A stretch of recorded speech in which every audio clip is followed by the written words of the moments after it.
Ertalab shoshib tushdim. Patsientlar, rosa homiladorlar ko'p edi. Jonlilarni ko'raylik ko'proq deb.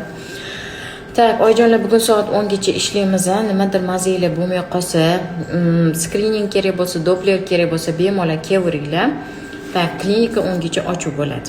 Sizlarga bir ikkita narsalar yozib kelganman. 28 haftaligicha bilishinglar, 28 haftalikdan keyin ahamiyat berishinglar kerak bo'lgan narsalar bo'ladi. Qaranglar, birinchisi bola qimirlashi. Bola qimirlaganda doimiy bo'lish kerak. Agar 1-2 kun qimirlamay qolsa, vahma qilmaymiz. 1-2 kun qimirlamay keyin yana aktivlashib ketishi mumkin. Agar borgan sari qimirlash kamayib ketadigan bo'lsa, unda darhol o'ziga tushamiz. Keyin Videleniya haqida. Videleniya o'rta hisobda bo'lish kerak.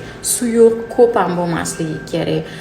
Keyin rangi ham ahamiyat beringlar, oq bo'lish kerak yoki sariq, yashil bo'lmasligi kerak. Keyingi ahamiyatli narsa bu tegimizdan kelayotgan suyuqliklar. Qandaydir tushunarsiz suv yoki suv emasligini bilmay qolasizlar. Agar mana shu protkladkalarga yoki ich kiyimlarga nimadir oqib kelgan bo'lsa va u hidsiz va rangsiz bo'ladigan bo'lsa, bu katta ehtimol bilan suv bo'ladi. Shunga ahamiyat beramiz. Agar siydik bo'ladigan bo'lsa, uni albatta hidi bo'ladi va rangi ham boshqacha bo'ladi. Keyingisi mana qon bosimini nazorat qiling deyapti. Boshinglar og'riyaptimi? Darrov davleniyalarni o'lchab ko'rasizlar. Bo'ptimi? Keyingisi KTG qilishimiz kerak.